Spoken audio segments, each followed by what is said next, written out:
মরক্কোর মতো শক্তিশালী হচ্ছে বাংলাদেশ। জায়ান হাকিমের সাথে বাংলাদেশে আসছে ইপিএলে অভিষেক হওয়া ফারহানও।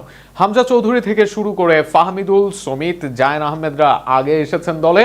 এবার জায়ান হাকিম, ফারহানদেরও পাসপোর্টের কাজ শুরু করেছে বাফুফে। আরও থাকছে প্রতিবেদনা।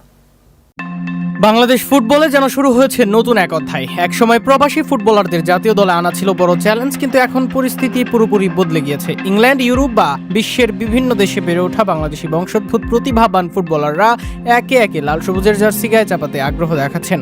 হামজা চৌধুরী, শামিদ সোমবা, ফাহমিদুল ইসলামের পর এবার সেই তালিকায় যুক্ত হতে যাচ্ছেন জায়ান হাকিম এবং ইংলিশ প্রিমিয়ার লিগে অভিষেক হওয়া তরুণ উইঙ্গার ফারহান আলী ওয়াহিদ। ফলে অনেকের চোখে মরক্কোর মতো প্রবাসী তারকাদের নিয়ে শক্তিশালী দল গড়ার পথে এগোচ্ছে বাংলাদেশ।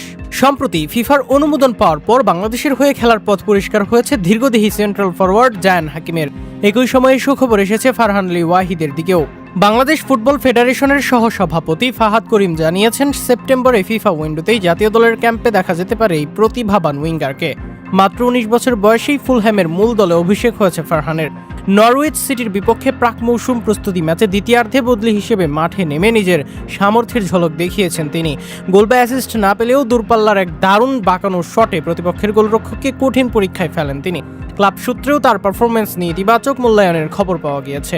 ফারহানের ফুটবল ক্যারিয়ার শুরু হয়েছিল চেলসির একাডেমিতে, পরে ফুলহ্যামের একাডেমিতে যোগ দিয়ে বয়স ভিত্তিক বিভিন্ন দলে ধারাবাহিক নিজের প্রতিভার প্রমাণ দেন তিনি। অনূর্ধ্ব 18 দলে এক মৌসুমে 17 ম্যাচে 7 গোল করার পাশাপাশি অনূর্ধ্ব 21 দলের অভিষেক ম্যাচেও গোল করেন তিনি।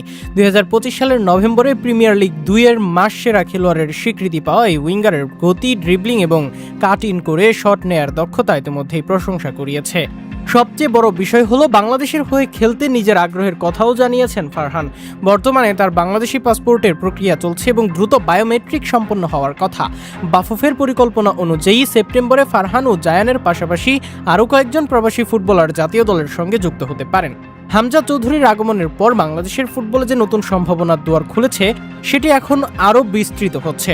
একের পর এক ইউরোপে বেড়ে ওঠা প্রতিভাবান ফুটবলাররা জাতীয় দলে যোগ দিলে বাংলাদেশের শক্তি যেমন বাড়বে, তেমনি আন্তর্জাতিক অঙ্গনেও লাল সবুজের পরিচিতি নতুন উচ্চতায় পৌঁছানোর আশা করছেন ফুটবল প্রেমীরা।